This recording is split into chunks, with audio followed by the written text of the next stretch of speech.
Welcome everybody to the Drop That Podcast. I'm your boy Jax, and this segment is called Fight Talk, where we're gonna combine MMA and boxing together. And boy, do we got some shit to talk about. We're gonna get into first with MMA. UFC 194, that will be live on ESPN plus pay-per-view next Saturday in Saudi Arabia. They were scheduled for Islam Makhachev versus Charles Oliveira. That got changed. Oliveira is now injured with a split eyebrow, thanks to his team for announcing that. Is now being replaced with featherweight champion Alexander Volkanovski, and this is a rematch from last February. Holy shit. I will have a take on this next week, a little deeper. Hopefully I'll get a little bit, because he's stepping in on 11 days notice. This is going to be interesting. Co-main event. Hamzat Chimaev was scheduled to face Paulo Costa. Costa had to pull out, or is actually being forced to pull out, due to staph infection in his elbow that he got surgery for 3 weeks ago, which he's going to need 2 more extra surgeries just to get all that infection out. Yeah, there was no way he was going to get it for that fight, but replacing him is former UFC welterweight champion, the Nigerian Nightmare, Kamaru Usman. Holy shit, it's going to be a slobber knocker. I got this being fight of the night. Hopefully I'm not wrong, because Islam and Volk could definitely take it from them. But I'll have my take on UFC 194 next week, who I'm going to be taking, who I'm not. Going to be interesting. Moving along to the split between UFC and the doping company USADA, coming at the end of 2023. Apparently USADA's CEO decided to talk all this shit, blaming on Conor McGregor, gonna pull out. And they did a full-blown press conference with the UFC, where they announced USADA was just being unprofessional, slandered their name, dragging Conor McGregor in it, all this and that. I mean, it is what it is. They found a different company that's going to be, I think, from what I hear, it's called Clean Sport, something like that, that they're going to start off when their contract ends in the end of 2023 to go into 2024, and make it easier for the fighters. I'm hearing it won't be so as crazy as USADA was. Also for fighters who are afraid of needles, they're going to have like certain small ones that can get right to the top layer of your skin. It's going to be interesting. See what this is. You know what I mean? Like, I had me worried there for a minute, because if you don't have a doping agency with the UFC, this shit's going to go right wrong again. And you're going to see people look a lot different than they did in their last fight. Who the fuck knows? But let's get into boxing. Holy shit. So a photograph just was posted up not too long ago of 2 former, their current promoters, but 2 former, colleagues that work together. I'm talking about the Golden Boy, Oscar De La Hoya, and Top Rank's big boss, Bob Arum. And apparently the caption was regarding to promoters joining forces together. And I guess De La Hoya, he's going the Drake route. Once you get into it with a lot of fucking people, you start making peace with people that you never thought you were going to make peace with. Bob Arum is actually one of those people. Everybody pretty much got a problem with Bob Arum at Top Rank. But, is what it is. So this will be interesting. I mean, Golden Boy did their big co-promotion with PBC, for the Gervonta Davis and Ryan Garcia fight. And Golden Boy is co-promoted with a lot of different people, even Mayweather Promotions, so this could be interesting. I mean, my thing is that when you co-promote with Golden Boy Promotions and Top Rank Promotions, who's going to be the platform is going to be under? I mean, Golden Boy actually fucks with DAZN, and Bob Arum, he fucks with ESPN. So, I mean, in my mind, they're going to probably do the States for ESPN and probably worldwide due to DAZN. DAZN is making, I guess, buku money on, overseas stuff like that. So I think it could work. But from a little birdie told me that it could be a setup to bring a big 140-pound championship fight. I'm talking with current WBO super. What was it? No, I'm sorry. It's not when you move up lightweight. I think it'll be super lightweight. Yeah, so I think it's super lightweight. 140 pounds might be super lightweight. But the current WBO champion is Teofimo Lopez. And that's one of their big stars. And who else is in the 140-pound division at Golden Boy? Who also, that's a leeway, who will be having his debut at 140 pounds. That's Ryan Garcia. Coming off his loss against Gervonta Davis, he's going to fight Dirte in the main event in Houston, December 2nd. And judging, let's say, if Garcia wins, that might be interesting to see Garcia win, and then he'll be going up with Lopez. This will be a big fight. This is what I want to see with Garcia. And now that he's with Derek James, who was also the trainer to the Charlo brothers, as well as Anthony Joshua, as well as former undisputed welterweight champion Earl Spence, this could be interesting. I mean, this fight against Dirte will probably tell me if he's is he ready to get in there with the big dogs again. With Gervonta, I've had it for 2 years that Garcia was going to lose to Gervonta. Not because I don't believe in Garcia's skills. It's because I don't see him enough. And when I do, it looks a little suspicious to me. You're not fighting elite fighters. You were completely inactive. And you look like you're stepping in mud. I mean, the footwork was terrible. The arms are, don't get me wrong, he's got fast hands. He's one of the fastest punchers in the whole business. But it's like, that means shit if you're not getting out the way. And look where that left him against Gervonta. Gervonta was getting elite fighters, and he put him on the ground in the first or second round. I believe it was the first round, and finished him with a liver shot. So I hope I see a better Ryan Garcia, better trainers, better people. And I'm not blaming Ryan Garcia. I mainly take the blame to the trainers, because they should be bettering this guy if he's not active. You know what I mean? You're not fighting. Okay, we're going to get better. We're going to see where we're at, where we can fix and go and elevate to another level. Hopefully he gets to display that against Dirte and get a title shot against Lopez. I think that will be a big payday for Top Rank and Golden Boy. Moving right along to Showtime Boxing, or just Showtime. Showtime is deciding to leave boxing. They haven't announced it, but they're going to leave it. Now, here's where is the fucking problem. Showtime does not only do boxing, boxing pay-per-views. They do Bellator MMA as well. Not to leeway back to MMA, but they handle Bellator MMA. And now Bellator and Showtime is going to be no more. Boxing. I mean, we lost not too long ago, a few years back, HBO Boxing, and they've been in the business for goddamn how many years? So many years for HBO. And now that we lost HBO, now we're going to lose Showtime. Showtime is not fully out the door, but they're going to be majority out the door. So they might do a one-off here and there, get a big paycheck, and leave. After they just did over $20 million 3 times in a row. They were able to do it with Gervonta Davis and Ryan Garcia, mega fight. They did it with Earl Spence Jr. Against Terrence Bud Crawford for the Undisputed Welterweight Championship, 20 mil. And they just got done doing the Super Middleweight Championship, which was Canelo versus Jamel Charlo, Undisputed versus Undisputed. Now, obviously, I would say Garcia and Davis was a more competitive fight until the ending point.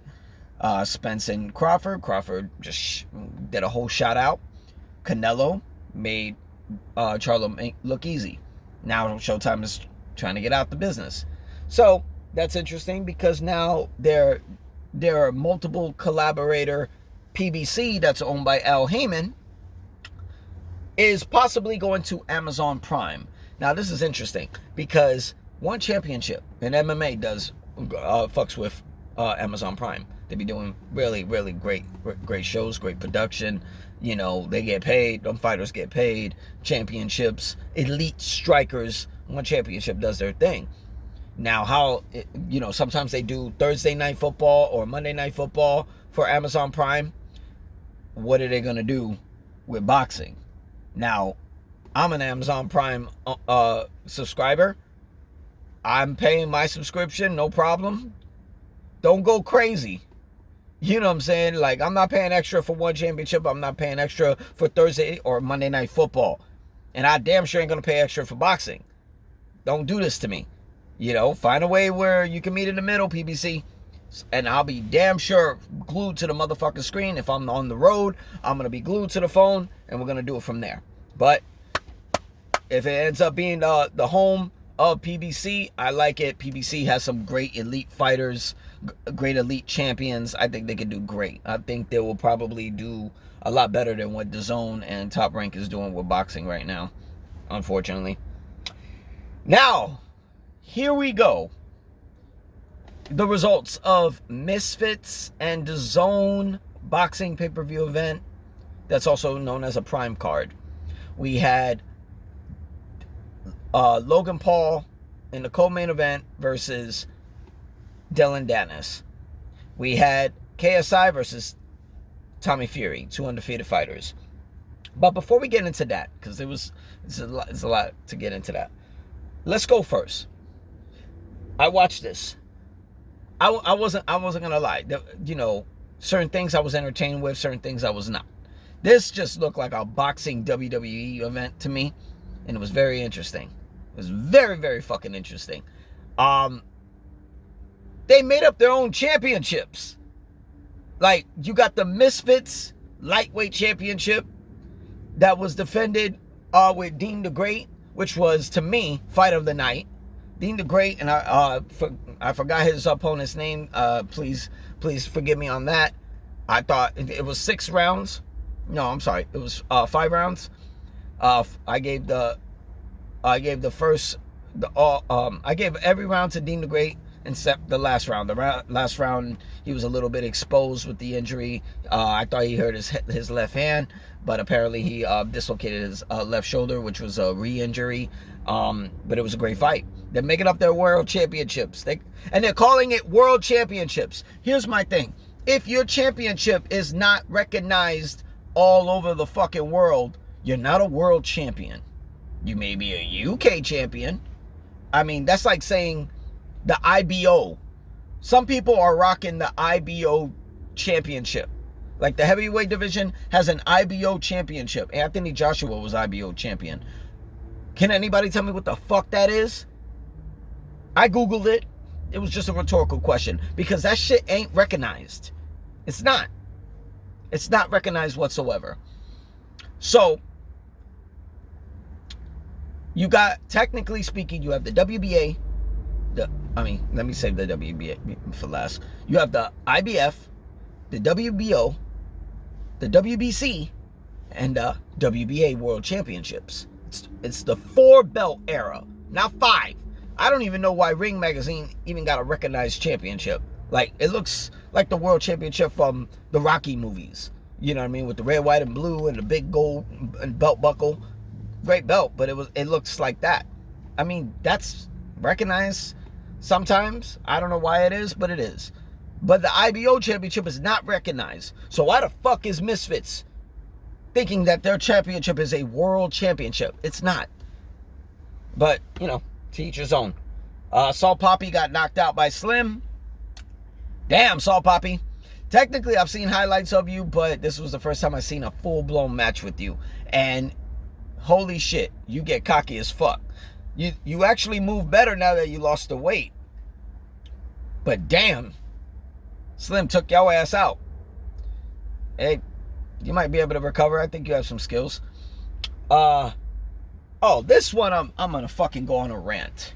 Okay, I had my beef with this guy in WWE sometimes, but I think he was very entertaining in WWE as a sometimes a commentator, announcer, an interviewer. You say it, you name it. He was doing it. He was even doing segments with The Rock and so forth. I'm talking about Jonathan Coachman, aka the Coach. In WWE, you are great.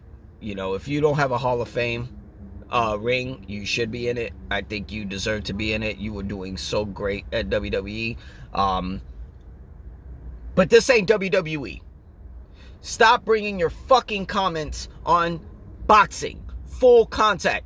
I know we got the YouTubers taking over boxing in some levels, but you're not it. You're not it. Holy shit. If you were so biased against, I'm sorry, you were so biased for Logan Paul, you just made it obvious. You could not get off his nuts. Like, shut the fuck up, dude. Listen to Ariel Helwani. Ariel knows what the fuck he's talking about, and he dives into everything. He interviews WWE superstars. He interviews boxers, UFC fighters, Bellator fighters, PFL fighters, won championship, retired fighters. Hell, he even interviewed the AEW world champion. Wasn't the champion at the time, but the devil himself, MJF. He knows how to dip and dive into every damn sport and not compare it to the next. You, on the other hand, you bring your WWE antics to this fucking boxing event. It's already a shit show sometimes. But at least this was entertaining in some levels. You just had to act like you knew what the fuck you were talking about. I mean, I blasted your ass on Twitter, known as X. You know, you see it, you don't. I don't care. Fuck you. But in my mind, what the hell are you doing, dude? Stop. You sound like a clown. And Dean the Great basically injured his shoulder.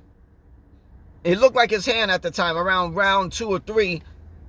And you guys didn't even notice he switched his stance to southpaw. He went orthodox to southpaw because he was injured on his left side. And he just kept throwing the right hand. You didn't notice it? I know who did. Ariel Helwani. Ariel Helwani should have been the head commentator in that shit. How the fuck did you do it? I don't know. They say you do PGA and all this shit, but this ain't golf, motherfucker. Do better. Do your Googles. Do your research. Study more. I know you did it in WWE. What makes you think? You're a coach. We don't even know what the fuck you are a coach for. Is this what you just created? I remember when you introduced yourself as Jonathan Coachman, the Coach. I think it was The Rock's interview. You were interviewing him, and he was challenging, why the fuck are you called the Coach? You're the coach of what? But, I don't want to slander you too much. My thing is, dude, you suck as a boxing commentator. You should never do it again. Just saying. Get better or don't do it at all. Step aside. Let somebody else do it. Moving right along to, I'm going to save the best for last. Let's get into KSI versus Tommy Fury, younger brother of WBC champion Tyson Fury. Now, I was back and forth with this one because as far as Tommy Fury's last performance, it was mediocre. You talked this big game to fight Jake Paul, and, we had to wait a year or two just to get that fucking fight because you kept fucking up. You know what I mean? You guys were supposed to fight at Madison Square Garden. You didn't get to. Now you got to go fight in Saudi Arabia. And, Jake Paul is not even looking at his best, but he even made you look like you weren't a huge professional. You know what I mean? You didn't get knocked down? I don't know. How the hell you won? I don't know. I had a draw or possibly maybe 1 point ahead for Jake, but that's beside the point. Now, with this fight, I had a different stance with you.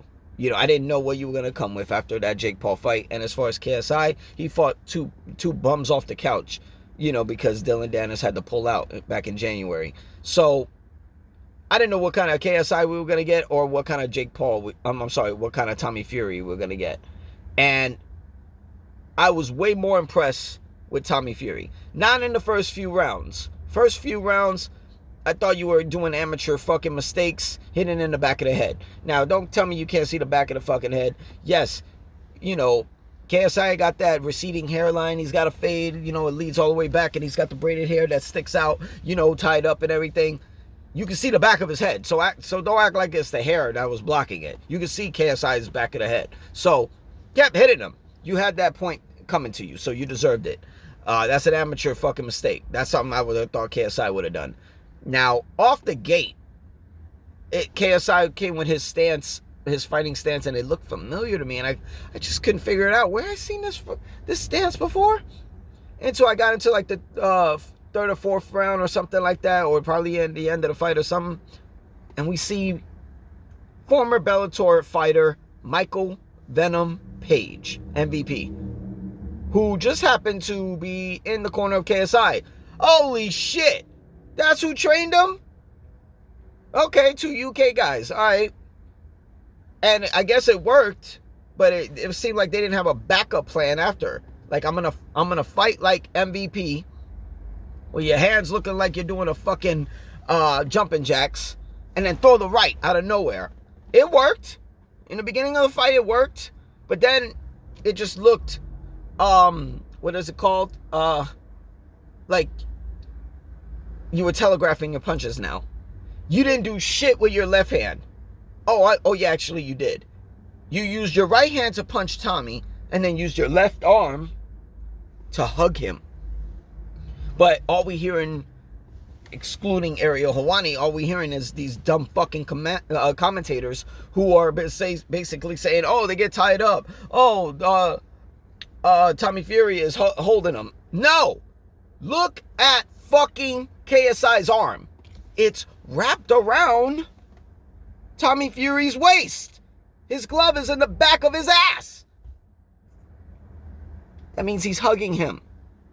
But then we mad at Tommy for punching him in the back of the head. I mean, granted, there's moments there when he's punching and KSI's like moving away. So, you know, it's kind of, you know, it's a slippery slope when you talk about that. But this guy is menting to hug him like a fucking Care Bear. So, who did I have it for? I had it for Tommy Fury. I did say that if it goes to decision, there's a slight chance they might give it to KSI. It's his event. Who knows? Did I think he won the fight? No. How did Tommy be able to win that fight with a point taken away? It depends on how you looked at 4, 5, and 6 round. You weren't really fighting. I give the rounds to KSI for the first 3. But it's about what were you doing? You were doing more hugging. I counted more strikes for Tommy Fury. I gave Tommy Fury the win. But when I heard that first judge say they had it tied, I'm like, oh shit. Not good. But, you know, it's whatever. Congratulations to Tommy Fury. I think Jake Paul I think it's an open lane right now to either get that rematch with Tommy Fury or go after KSI. I mean, KSI is going to need something big because now that you lost to Tommy Fury, you are no longer the A side if you fight Jake Paul. Just saying. But you can still do a Misfits and MVP promotion. Right on to Logan Paul versus Dylan Dennis. Holy shit, this was interesting. Dylan Dennis did nothing. And when he struck, he hit nothing. He swung at the fence. I don't know. I'm very impressed with what Logan Paul did. He kept composed. He kept on the money with these strikes, and he did what he had to do. I thought Dylan was just, I don't know. I don't know if he came there to win or he came there to bullshit, but hope he got a lot of money out of this. I don't think anybody's coming for him in boxing. I think he needs to get them strikes on point. Can he go back to MMA? It depends on how his knees are, and can he get his strikes on point? Can he do something? Maybe. He's got the character. He sold this event. He sold this fight. He did the selling. Now it's all about what Nina's going to do with these lawsuits against Dylan Dennis. Are they going to go forward with it? I hate for him to lose the money that he made on this fight because he pretty much was the promoter of it, which was very bad because it was a prime card, and the 2 prime guys, KSI and Logan Paul, weren't really doing any promotion for it. But press conferences, the weigh-ins, the face-to-face were entertaining. Kudos to Misfits and Prime for doing their thing. That's all we got for today. This is the Drop That Podcast. You can find us on youtube.com/Drop That Podcast, as well as X, known as Twitter, at Drop That Pod _13. I'm your boy Jax. We out.